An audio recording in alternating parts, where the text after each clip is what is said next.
Wonderful. So I would just like to say that we are joined now by Heidi Duckler, the founder of Heidi Duckler Dance. She is the artistic director and founder of Heidi Duckler Dance in Los Angeles, California, and the Heidi Duckler Dance slash Northwest in Portland, Oregon.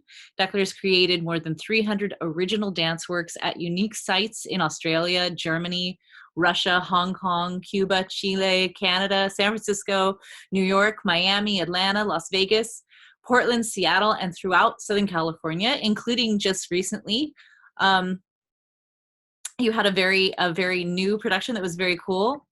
Duckler earned a BS in dance from the University of Oregon and an MA in choreography from UCLA. Awards include the Distinguished Dance Alumna Award from the University of Oregon School of Music and Dance, the Dance USA and the Doris Duke Charitable Foundation's Engaging Dances Audiences Award, the National Endowment of the Arts American Masterpiece Award for her work touring laundromats, Laundromatinee. She has been honored with the Los Angeles Women's Theater Festival's Maverick Award and the LA Weekly's Best Site-Specific Dance Company in Los Angeles, and was featured as a TEDx UCLA speaker in 2015. She is currently an artist in residence with her company at the Martin Luther King Community Hospital campus, funded through NEA Artworks and the California Arts Council. And she is in production on several dance films, including a commission from the Portland Dance Film Festival. Heidi, we're so grateful that you are here with us today, and we're really excited to hear more from you. So I'm going to turn it over to you. Thank you. Oh, great. Well, I'm so happy to be here. And it's lovely. I wish I could see all of your faces. But in any case, we do have this chat option. So I pre-recorded my talk. I went through our curriculum and just kind of explained it. I think it's attached for everybody to see and to read. And then I thought you could, chat me questions so that I can answer you specifically. I know that a lot of you will be teaching online and may have, specific questions about how does this curriculum, these exercises, how can we translate these things so that we can teach online, because this is going to be the way of the world for a while, and I want to help you to solve those challenges. So I think that I think we are right now teaching online some of our classes, and it's possible. It's very possible. So site specific is just about space, and it's something that you can do anywhere, right? Anytime, using the resources available to you. So I think that it's actually something really wonderful aid, a teaching aid that that can work well in these situations. So I just wanted to add that to what you're going to hear now. Again, hi, I'm Heidi Duckler, and I'm the director of Heidi Duckler Dance. We've been around for this is our 35th year. So I'm here to talk with you about teaching dance, and on this online engagement exercise that we are all participating in these days. So thank you and welcome, and thank you for listening to this curriculum that we've developed, which the mission here is to advance and deepen physical, social, and emotional learning, which all three of those are very important. That's the mind-body connection that that we feel we want to engage, and all at the same time. So, so the first goal is to design engagement so that participants feel at ease with their bodies and with each other. That's very important. It takes time to feel at ease. So what I'd like to do is to circle up. I love the circle. It's a wonderful shape, and you can all see each other. It's a very equivocal shape, and then it's really great. So I start every class in a circle, and I end every class in a circle.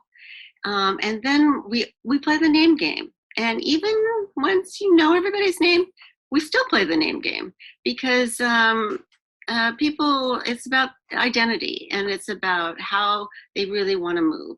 So the name is associated with a gesture. And I start with myself. So I might go, Heidi, and my name, 2 syllables and 2 gestures. But I just do it very simply and start that way, and then I go Heidi, and then the person to my right, they will do their name, and then we do it again, starting with me, and then the person to my right, and then me, the person to my right, and then the next person, and then so on as it grows.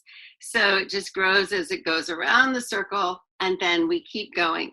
And so it's kind of like it's an exercise that you do all kinds of things. It's good for memory. It's good for getting to know people, the way they like to move, a little bit about who they are. You get all kinds of information playing the name game. And then you can kind of later you'll see you can use those phrases and gestures in other capacities when you start to create narrative and developing other material. So I highly recommend it. I recommend you do it daily as daily practice, and it's a lot of fun. You can also do it in all kinds of ways. You can do it faster, or you can do it in slow motion. You can use all kinds of tools to play that game. So goal number 2 is to provide prompts for participants to understand space as it is experienced a safe place of meaning. And I think the keys there are it's safe, and then it's meaningful. So that also, it takes time to do that. Where are you in space, and to identify that, and to acknowledge it, and appreciate it, and give it value, that you're in this space together and with respect. I think those are things that you need to explore and to talk about. And then the objective here, one of the ways to do this is to inhabit the body.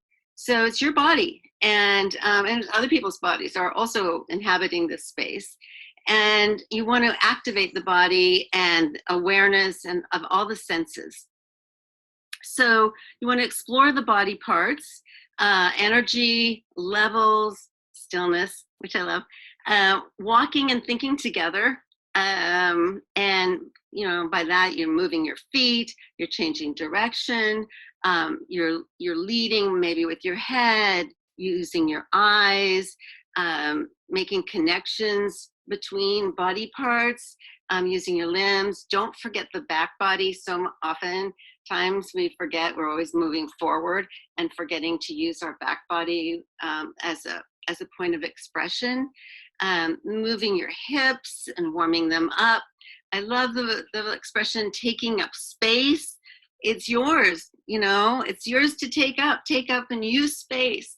So we start this exercise with the entire group just walking. And you can just say, walk, just walk. And so the entire group just kind of walks and moves, and as they're walking, of course, they're listening. And the teacher provides prompts. So this can be, walk and be small, and walk and be large, and walk and think as you're walking, think about how your weight is planted on your feet, and what kind of steps are you taking, and are you dropping down with your weight or lifting up? Are you floating? Are you sinking? All kinds of prompts will help the mind-body connection and give the body information.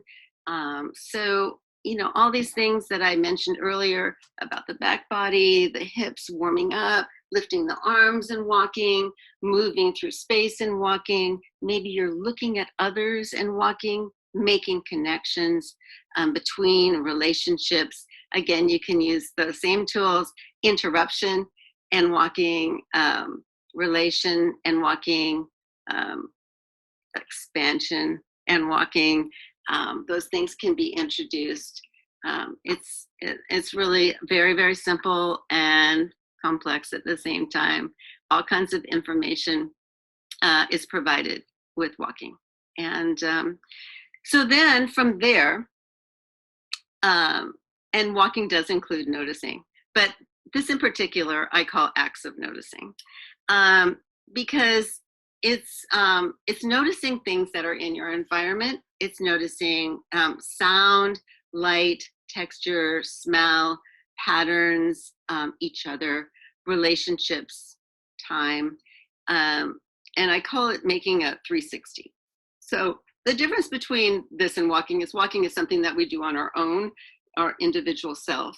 And the 360 activity is something that we do as a group.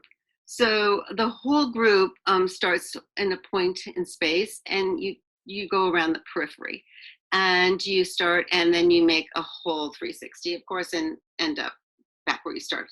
And I like to use music for this activity.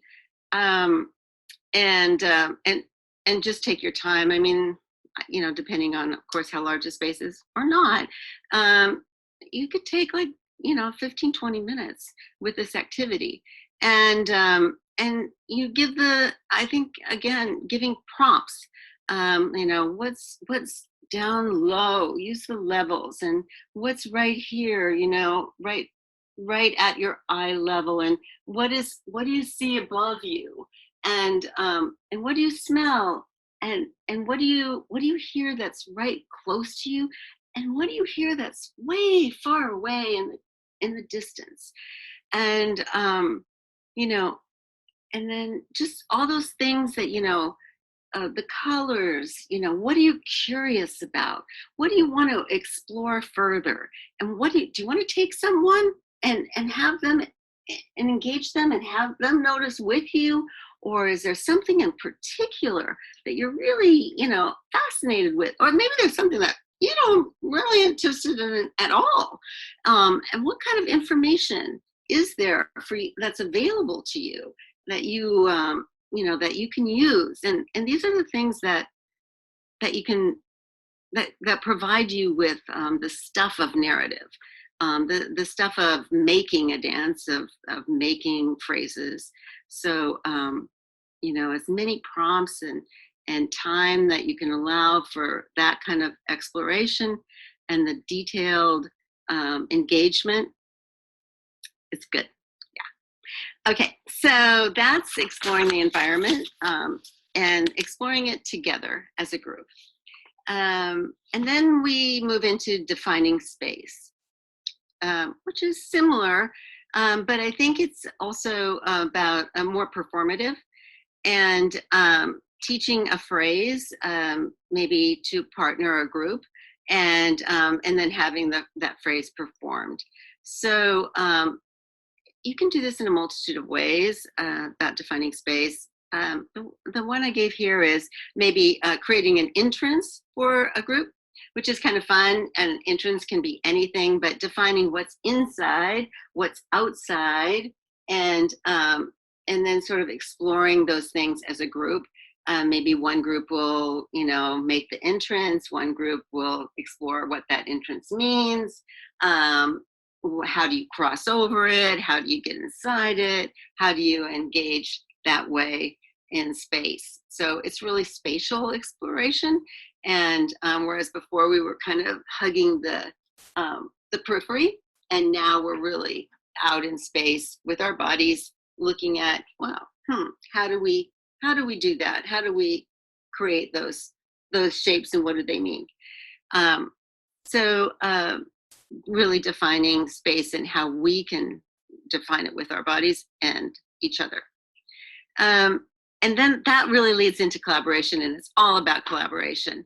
So I love this exercise. You can call it a duet, but I kind of think of it as a trio because it's two people and a chair, just an ordinary folding chair.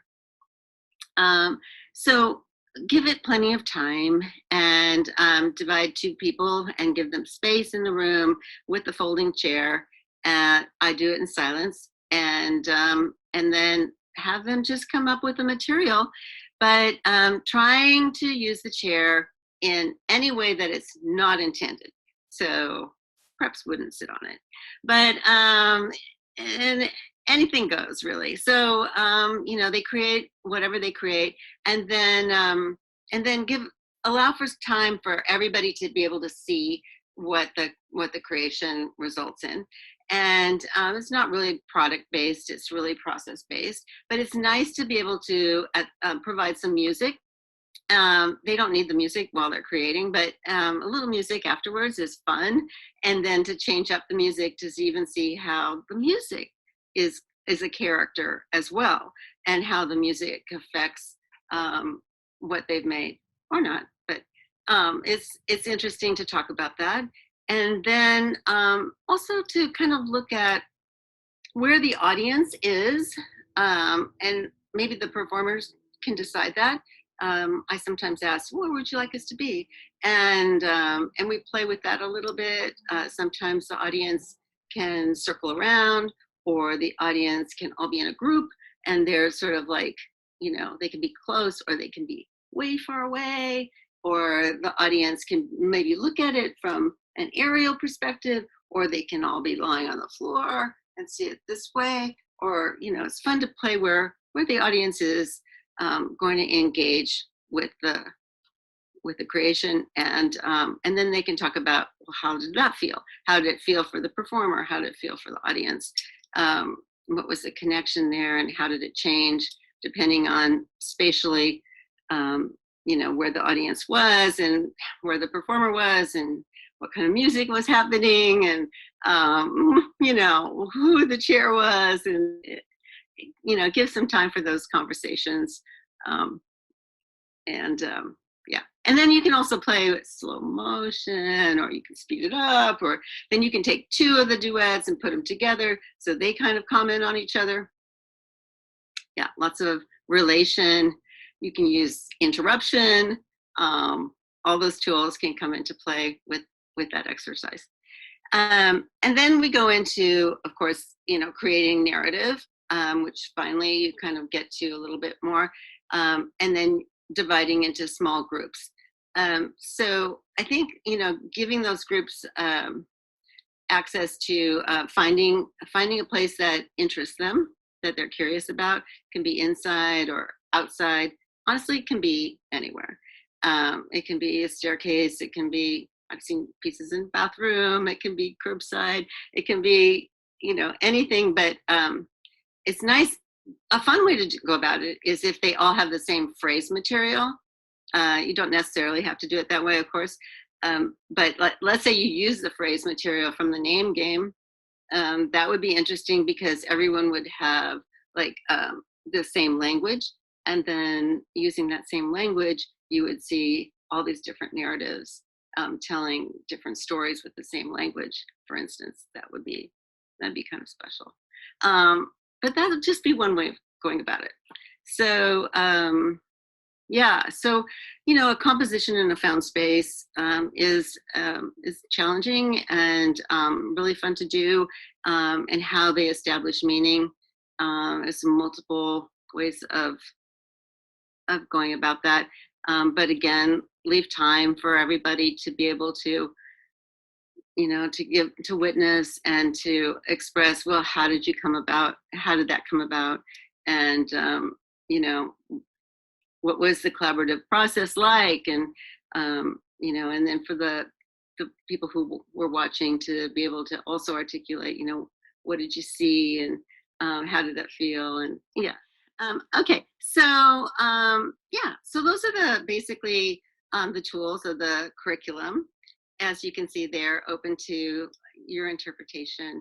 But then I do like at the end of the class to circle up again, and to come back to talk a little bit about our feelings, if they were changed, altered, um, how we felt about the investigation, and then to hold hands and to have one word in gratitude, or to describe how we felt about the experience of the day. And it's always nice to have that circle, um, you know all, yeah, to all the way around. But so, and then you have a second document, let's see, of some games and exercises that might be useful for you. um, Again, I talk about the name game here, and but you can use this. You can use the name game to also play what we call soup. And so again, when you're giving the commands as teacher, you can also have the participants play that role, and so they can jump out and they can say, "Hey, solo." And they can pull somebody out to solo. They can have somebody freeze while everybody else is moving. That sort of idea of someone giving the commands or playing choreographer is also it's a wonderful way to work on leadership skills within the group. And the group can, of course, expand and contract. You can also sort of insert elements, mud, water, rain, all kinds of things that evoke feelings and sensations, and time. All those tools can be put into the mix. So, and overboard is a lot of fun, where one person separates from the group, and then the rest of the group creates a human chain to connect to that person. It's really fun to do those kinds of things. And that goes into machine, which is fun because that's also a building of a process. So, one person goes in, with a sound, and then another person, adds to that sound, and gesture are connected until they build this, big noisy machine. That's a fun one. And of course, orchestra, which would be great for opera, but doesn't even have to have any sound. It can just be an orchestra of a body, with one person conducting, people moving. So again, it's a leadership skill activity, I think, that where you are, and you can just change that out. The conductor can just be, everybody gets a chance to play that conductor role, to be able to envision how it would be with all those bodies moving at different times and engaging them in different spaces, and it can have all kinds of complexity built into it. So those are kind of my favorites. Oh, and I love mirroring, because I think that you really have to look at the other person, which is so important. I oftentimes start with that activity, that we just look at each other and we do, what we're doing together. And then, that can grow into all kinds of things. We can start to memorize those activities, those gestures that we're making, so that we can remember what they are, and then we can play with them, and then form phrases with them. Both people can slow them down, they can speed them up, they can add all kinds of character or feelings to them. They can teach each other. Mirroring can lead to all kinds of development, but mirroring is a wonderful activity to start. You can use that as a daily practice, and swap up the partners so they get to know each other. Flocking is also really important, with one person standing in front of the group, and everybody following, because that way you get to know each other, and everybody sort of follows that one person, and then you can change, and the next person comes out, and the whole flock moves. And it's kind of fun to be able to do that. And again, you can speed that up and slow that down and use that activity to develop movement. Yeah. So anyway, they're all here for you. Enjoy them. And I think that's our time is up. I do have a reel if you'd like to look at it. The link is there for you. I really enjoyed, I wish I could see your faces, but I really enjoyed sharing with you our curriculum, and I hope you have a good time with it. And I'd love to hear some of your experiences. So hopefully they'll find a way for us to connect and do that. And thank you so much for having me today. And have a great time in your classes and your teaching.